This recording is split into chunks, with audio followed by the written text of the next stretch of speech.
Hello everyone, welcome to ATP star Kota. I am Suryabhan Singh Rajput, your physics teacher. I hope आप लोग की अप्रैल attempt JEE mains के लिए preparation बहुत शानदार चल रही है और जो बच्चे जेई एडवांस को टारगेट कर रहे हैं उनकी प्रिपरेशन बहुत शानदार चल रही हो। तो बच्चों, आज इस सेशन के अंदर मैं एक बहुत ही इंपॉर्टेंट विषय पर चर्चा करने वाला हूँ कि भाई आपको अप्रैल अटेम्प्ट के लिए मतलब जो बचा हुआ समय है मोटा मोटा, उसके लिए आपको अपने आप को फिजिक्स के लिए कैसे प्रिपेयर करना है। तो मैंने सारे पॉइंट्स यहाँ पे रख रखे हैं। तो ये वीडियो आपके लिए फिजिक्स में गेम चेंजिंग हो सकता है, तो मेक श्योर करें कि वीडियो के अंत तक आप इस वीडियो के साथ जरूर बने रहें। ऑलराइट एवरीवन, चलिए शुरू करते हैं। First of all we need to understand कि जो जनवरी अटेम्प्ट का जो पेपर था फिजिक्स का, वो किस लेवल का आया था। तो मैं आपको मोटा मोटा आइडिया दे देता हूं कि भाई it is not about January attempt. जो पिछले 2-3 साल से जो ट्रेंड है, मतलब लाइक मैं अगर आपको टू बी वेरी एग्जैक्ट 2020, 2021, 2022 ये जो ट्रेंड रहे हैं फिजिक्स के पेपर के, वो ऑलमोस्ट सिमिलर ट्रेंड को ही फॉलो कर रहे हैं। एंड मोस्ट प्रोबेबली जो अगला एग्जाम होगा आपका अप्रैल अटेम्प्ट में, वो भी सिमिलर ट्रेंड को ही फॉलो करेगा। That the paper will vary from easy to moderate. Alright everyone, तो आपको प्रिपरेशन किस लेवल की करनी है, let us talk about that one. First of all let us try to understand कि प्रिपरेशन किस लेवल की होनी चाहिए और फिजिक्स की इंपॉर्टेंस कितनी है। तो मैं आपको बता दूं बेटा, फिजिक्स जनरली ऑलमोस्ट हर एक शिफ्ट के अंदर बहुत आसान ही आ रही है। तो सबसे पहली बात, अगर कोई चीज आसान आती है आपकी फिजिक्स केमिस्ट्री मैथ में से, तो बहुत सारे स्टूडेंट उन सब प्रॉब्लम्स को अटेम्प्ट करते हैं, तो ऑब्वियसली उसके अंदर कंपटीशन बहुत इंक्रीज हो जाता है। तो जो चीज आसान आती है, अगर आप वो चीज नहीं करके आते हैं एग्जाम में, तो आपको बहुत बड़ा नुकसान हो सकता है। तो first of all you need to understand कि भाई चाहे कुछ भी हो जाए, फिजिक्स में आप लूज आउट नहीं कर सकते हो, फिजिक्स में आप ज्यादा सेलेक्टिव नहीं हो सकते हो, क्योंकि बहुत आसान चीजें आ रही हैं। क्यों? क्योंकि भाई ये अगर आप इस सब्जेक्ट के फिजिक्स के अंदर सिलेक्टिव हो गए, है ना, तो आप हो सकता है कि छोटे छोटे चैप्टर्स जो होते हैं या फिर छोटे छोटे कंसेप्ट या फिर जो इंपॉर्टेंट प्रॉब्लम्स होती हैं, वो आप रिवीजन के दौरान छोड़ दो और जब एग्जाम में वही चीज आपको दिखे तो आप वहां भी छोड़ दो। जब आपको पता चले कि यार ये तो बहुत ही आसान कंसेप्ट था, इसको मैं कर सकता था, तो ये बहुत दुखदाई हो सकता है आपके लिए। First of all it is very necessary to make yourself understand that physics is something which is very important for your April attempt। ठीक है बेटा, तो यही आपको एक अच्छे मार्क्स या फिर एक अच्छी रैंक दिलाने में बहुत कारगर साबित हो सकती है। Now moving on to the second important point, syllabus coverage. तो मैं आपको बता दूं बेटा, यहाँ पे बहुत ही इंपॉर्टेंट, सिलेबस आपको पूरा का पूरा ही कवर करना है। सिलेबस के अंदर आपको कोई भी दोराई नहीं रखना है। आपको फॉर्मूला बेस्ड रिवीजन जो है वो बहुत अच्छे से करना है। यहाँ पे आपके जो शॉर्ट नोट्स हैं वो बहुत काम आ सकते हैं। मोटे मोटे तौर पे सिलेबस कवरेज में अगर मैं आपको बताऊं बेटा, तो आप जितना पॉसिबल हो सके सिलेबस उतना कवर करने की कोशिश करें। Still I had made you some important chapters and हर एक चैप्टर के कुछ टॉपिक मैं इस वीडियो के अंदर डिस्कस करने वाला हूं, तो वीडियो में बने रहें। साथ ही साथ में पहले जिनका अटेम्प्ट खराब हो चुका है, जो लाइक जनवरी अटेम्प्ट जिसका खराब हुआ है बेटा, वो सबसे पहले तो अपने अंदर सेल्फ कन्विक्शन लाएं कि भाई मैं अप्रैल अटेम्प्ट बहुत अच्छे से प्रिपेयर करके दे सकता हूं। अगर आपके अंदर सेल्फ कन्विक्शन नहीं रहेगा, तब किसी भी प्रिपरेशन का कोई भी एंगल आपको अच्छे तरीके से रिजल्ट में हेल्प आउट नहीं कर सकता है। तो मेक श्योर करें कि आप जितनी भी मेहनत करें वो आपको रिजल्ट में अगर रिफ्लेक्ट करनी है, सबसे पहले आपके ऊपर सेल्फ कन्विक्शन होना चाहिए कि yes I can do it. Alright students, alright sir. So if I talk about syllabus coverage, I would recommend each and every one of you to go through all the formulas of physics, because जो सवाल maximum आ रहे हैं वो ज्यादा depth या फिर critical thinking के सवाल नहीं आ रहे हैं। मेंस पॉइंट ऑफ व्यू से अगर मैं बात करूं, तो आपको पूरा का पूरा सिलेबस या पूरा का पूरा फॉर्मुला बेस्ड रिवीजन करके जाना चाहिए। पर स्टिल अगर अपन में बात करते हैं इंपॉर्टेंट टॉपिक्स की, हर एक चैप्टर में से क्या क्या है, तो गाइस ये मैंने सारे इंपॉर्टेंट टॉपिक्स लिख दिए हैं जहां से जनरली जेईई मेंस में क्वेश्चन पूछे जाते हैं हर एक चैप्टर से। ऑलराइट बच्चों, तो मैं हर एक टॉपिक के बारे में बताता जाता हूं। काइनेमेटिक्स में ये 3 टॉपिक आपको दे रखे हैं, graphs and functions, motion under gravity and ground to ground projectile, आपको बहुत अच्छे से आने चाहिए। इसका मतलब ये नहीं कि बाकी नहीं आने चाहिए, बाकी भी बहुत अच्छे से आने चाहिए, पर चांसेस हैं कि इनसे तो डेफिनेटली ही पूछेगा। करेक्ट है कि नहीं, अगर काइनेमेटिक्स पूछता है। Moving on, Newton's laws of motion and friction मैंने सारे लिख लिए। बॉडीज एट इक्विलिब्रियम, इंपल्स वाली problem, friction on an incline and combination of springs, you must remember.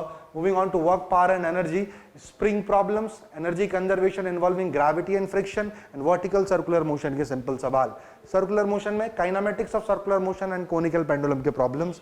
When in case of centre of mass, it should be centre of mass calculation, linear momentum conservation and head on collision. Alright everyone, मैं एक बार हट जाता हूं, make sure कि आप इसका screenshot जरूर ले लें बच्चों। मूविंग ऑन, आगे की तरफ अगर मैं बात करता हूं रिजिड बॉडी डायनामिक्स में, देखिए कई बार ये बच्चे ये वाला पोर्शन सेंटर ऑफ मास और आरबीडी छोड़ देते हैं, उनको लगता है थोड़ा सा डिफिकल्ट है, but let me make you sure बेटा कि यहां से इस बार क्वेश्चन बहुत अच्छे खासे पूछे गए हैं जनवरी अटेम्प्ट में, पर दोनों के दोनों जो क्वेश्चंस आए हुए हैं, मतलब जो भी क्वेश्चंस आए हुए हैं उस अटेम्प्ट में, याद रहे कैलकुलेशन बेस्ड प्रॉब्लम आई है, ठीक है ना, मतलब centre of mass calculation, cavity calculation आपको आना चाहिए, सेंटर ऑफ मास अलग अलग बॉडीज की वजह से कैसे कैलकुलेट करते हैं ये आपको मालूम होना चाहिए, right. Same goes with what बेटा, मोमेंट ऑफ इनर्शिया कैलकुलेशन, तो ये दोनों आपको बहुत अच्छा आना चाहिए। वापस से एंगुलर मोमेंटम कंजर्वेशन आपको चैप्टर से बहुत अच्छे से आना चाहिए।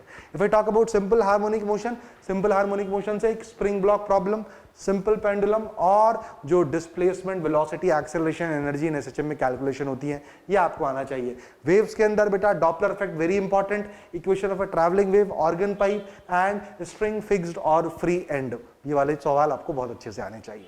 Moving on to heat and thermodynamics, calorimetry, और देखिए मैंने थर्मोडायनामिक्स पूरा का पूरा लिखा है क्योंकि बहुत ही इंपॉर्टेंट चैप्टर बेटा, you can not lose out any topic, हम टेलिंग यू एनी टॉपिक आप कोई भी लूज आउट नहीं कर सकता है। इलेक्ट्रोस्टैट्स में मैंने लिख दिया है आपको इलेक्ट्रिक फील्ड पोटेंशियल और इलेक्ट्रिक फोर्स के ऊपर के कैलकुलेशन वाले सवाल, और एक ये E equal to minus dV/dr वाले इंस्पायर्ड प्रॉब्लम्स। ग्रेविटेशन में gravitational force, variation of G with height and depth while Kepler's law of planetary motion, ये तीनों टॉपिक्स आपको बहुत अच्छे से आने चाहिए बेटा।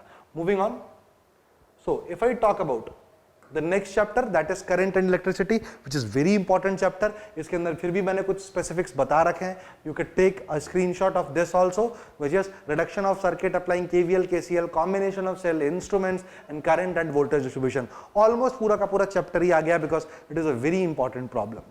Moving on, capacitors, combination and combination of capacitors, RC circuit, magnetic effect of current में वापस से moving charge in a magnetic field due to straight wire and an arc and force between two current carrying wire, while earth magnetism आना चाहिए। EMI में calculation of induced EMF, alternating current छोटा chapter है पूरा, modern physics पूरा, semiconductor पूरा, unit dimension पूरा, geometrical optics में आपको plane mirror, curved mirror, combination of lenses and prism, ये सारी चीजें आपको बननी चाहिए बेटा।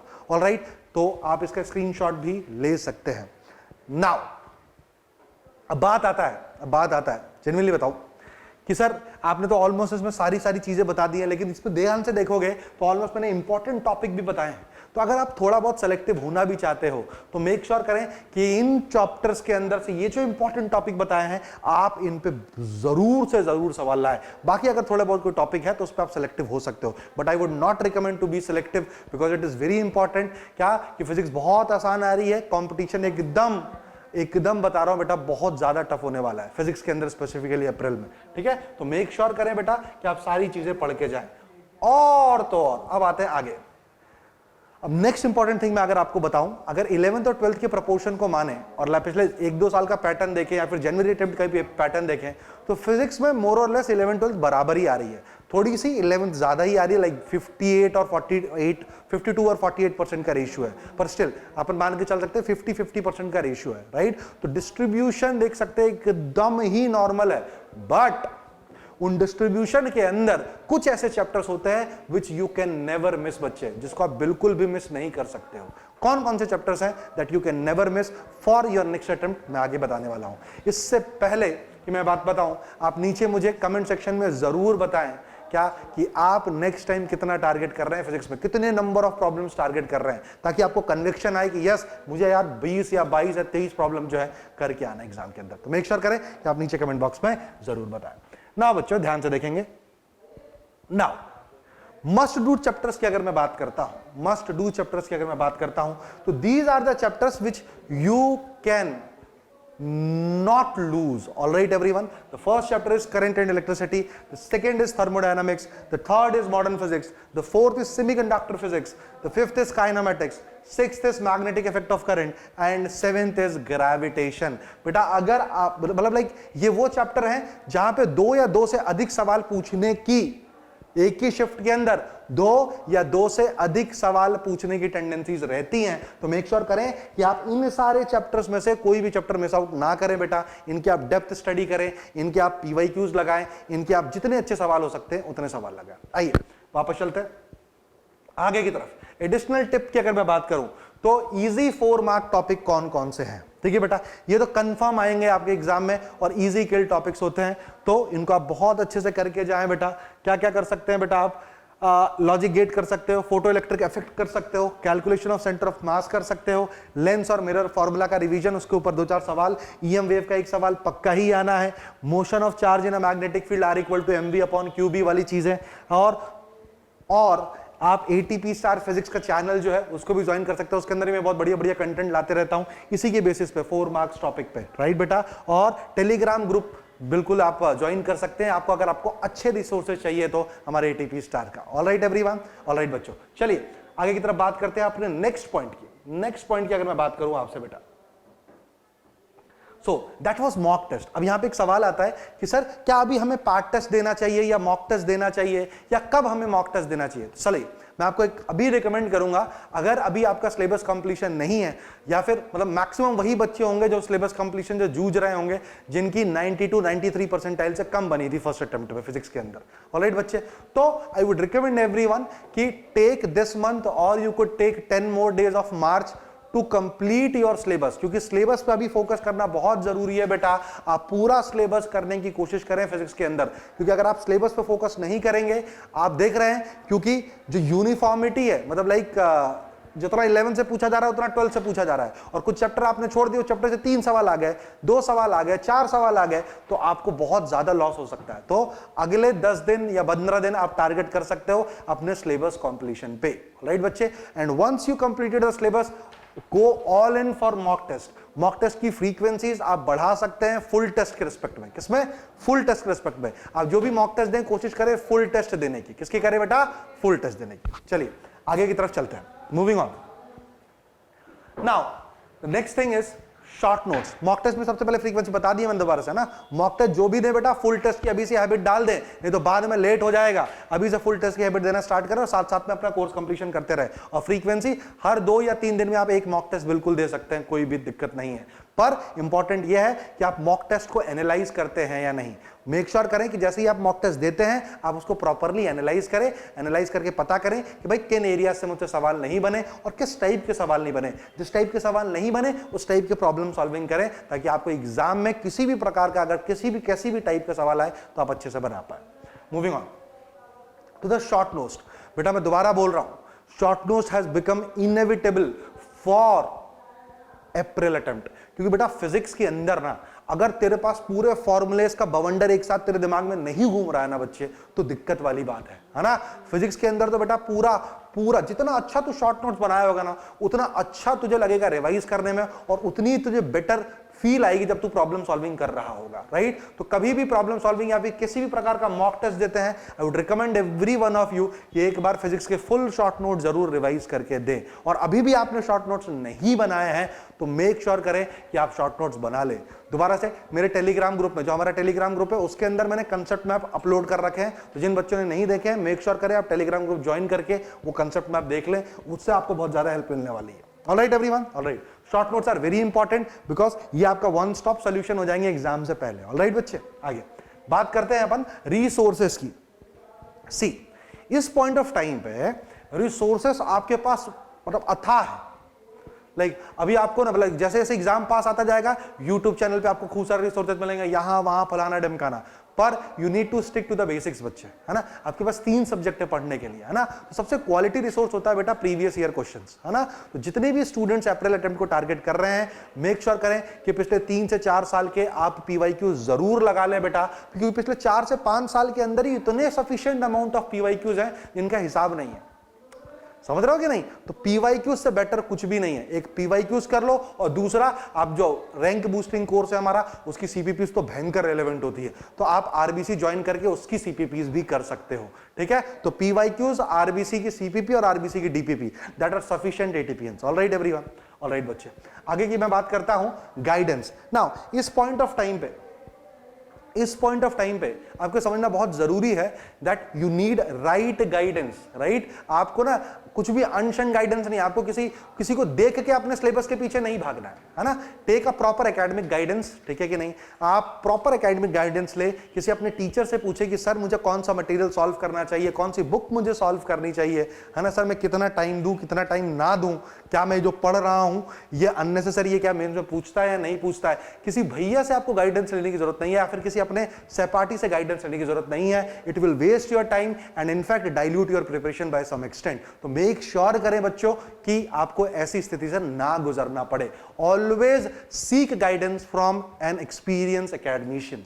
Alright everyone, and we at ATP Star make sure of this. अगर आप इंटरेस्टेड हैं अपने नेक्स्ट अटेम्प्ट के लिए, मचाना चाहते हैं, you can actually join our RBC batch, जिसके अंदर प्रॉपर गाइडेंस देते हैं अपने स्टूडेंट्स को। ऑलराइट बच्चे, alright, moving on to accuracy. Moving on to accuracy, see this is very important, right.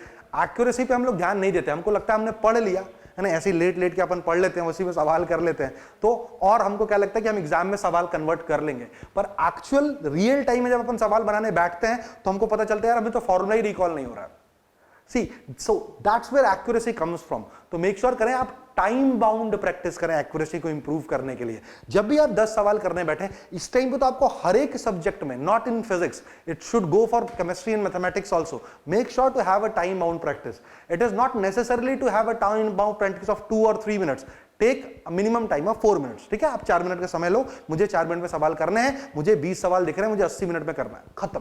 Simple सीधी गणित है। टाइम बाउंड प्रैक्टिस करिए, देखिए कितनी गलत किया कितने सही किया। जब आपको पता चलेगा कि यार ये गलत किया मैंने, क्यों गलत किया, जब उसके रीजन देखोगे तो आप एकदम रियल लाइफ सिनेरियो से कंपेयर कर पाओगे। ठीक है, तो to improve your accuracy make sure कि आप टाइम बाउंड प्रैक्टिस करें। क्योंकि कई बार क्या होता है, हम सवाल लगाने तो बैठते हैं, हमको लगता है यार 10 मिनट में हो जा रहा है तो ठीक है, 15 मिनट में हो रहा है तो ठीक है। एग्जाम में ऐसा नहीं होगा ना बच्चे, एग्जाम में तो टेम्परामेंट ही अलग रहेगा तेरा, इसीलिए तेरे को फॉर्मूला याद नहीं आता है फिर वहां पे बैठ के। टेम्परामेंट अलग होता है ना, तो इसीलिए वो टेम्परामेंट पहले से ही बनाना स्टार्ट कर दो, right. What you are going for, make sure to play this in your head. कहते हैं ना कि रणभूमि में युद्ध करने से पहले मन भूमि में युद्ध कर लेना चाहिए, वही वाली कहानी है। तो एक्यूरेसी इंप्रूव करने के लिए टाइम बाउंड प्रैक्टिस अभी से करना स्टार्ट कर दे in each and every subject, physics में तो specially. Moving on, faith, discipline and motivation, there are 3 important points you need to understand. The more the exam will be closer, the more you will seek motivation. All right, बच्चे. So I will simply suggest you some few tips to avoid this. देख बेटा, motivation जब तक तेरे अंदर से नहीं आएगा ना एग्जाम अप्रैल अटेम्प्ट को क्रैक करने के लिए, तब तक कोई एक्सटर्नल या सूडो मोटिवेशन नहीं दे सकता है तुझे। दे भी देगा तो कुछ देर के लिए रहेगा, पर एक बार तूने अभी से डिसिप्लिन बना लिया, राइट, 5-7 दिन, तू 7 दिन में ये भी डिसिप्लिन बना सकता है, कोई नो बिग डील।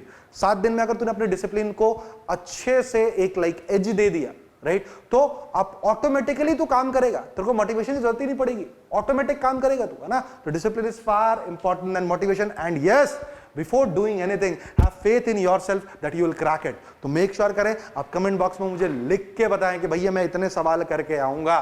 ठीक है बच्चों, जाने से पहले। Alright everyone, now These are the some points which are very important to understand कि आपको कैसे जाना है। मैंने आपको सारे इंपॉर्टेंट चैप्टर के नाम बता दिए, मस्ट डू चैप्टर्स जो आपको फॉलो करनी है। मैंने आपको सारे इंपॉर्टेंट चैप्टर के अंदर से इंपॉर्टेंट टॉपिक बता दिया है। और तीसरा मैंने बता दिया कि फिजिक्स इंपॉर्टेंट क्यों है बेटा, इसलिए इसमें आपको सब कुछ पढ़ना है, सब कुछ पढ़ना है। जो मैंने इंपॉर्टेंट चैप्टर के नाम दिए वो तो डेफिनेटली करने हैं, क्योंकि उसमें 2 या 2 से अधिक सवाल पूछ सकता है आपके शिफ्ट में। ऑलराइट बच्चे, now these are some points which I want you guys to have a look at, that plan, believe and just do it.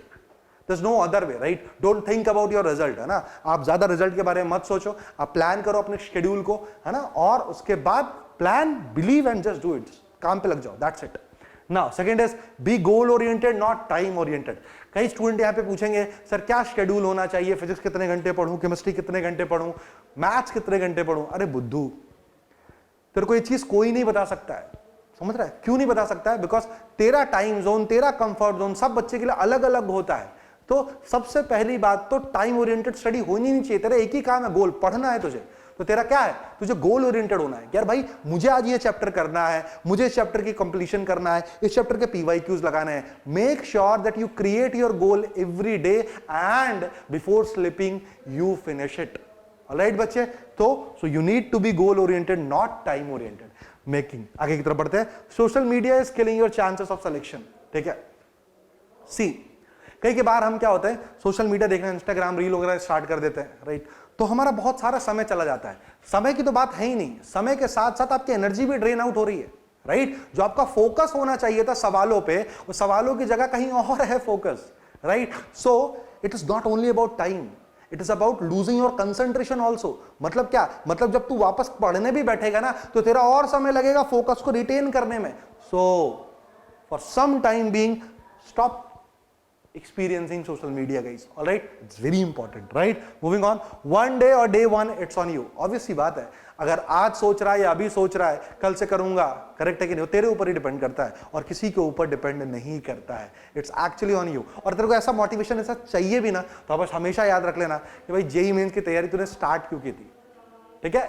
Whenever you want to get motivation, है ना, always think why you started it at first. All right, you will give instant, it will give instant motivation in you. All right बच्चे, and last but not the least बेटा, you could actually join the league of IITians and NITians with your remaining time with rank boosting course. तो make sure करें जो भी मैंने आपको point बताया है बच्चा उसको आप एकदम बूम बूम तरीके से फॉलो कर, ठीक है बेटा? जो तेरा टाइम बचा है और मुझे पता है एटीपी स्टार टीम को पता है तू एक दिन फोड़ेगा, तू मचाएगा बच्चे। ऑलराइट, तो कमेंट बॉक्स सेक्शन में आप नंबर ऑफ फिजिक्स क्वेश्चन जरूर बताना कि सर मेरे को इतने करने हैं, और जब एग्जाम देके आओगे बताना कि सर मैंने इतने कर लिए, तब आपको पता चलेगा, तब आपको सेल्फ कन्विक्शन आएगा, yes I did it. Alright बच्चों, चलिए इसी के साथ मैं आपसे लेता हूं अलविदा। आप ऐसे ही मेहनत करते रहें, मचाते रहें, एंड सबसे इंपॉर्टेंट चीज है always be happy in whatever you do. So that's it from my side today. Thank you for patient listening.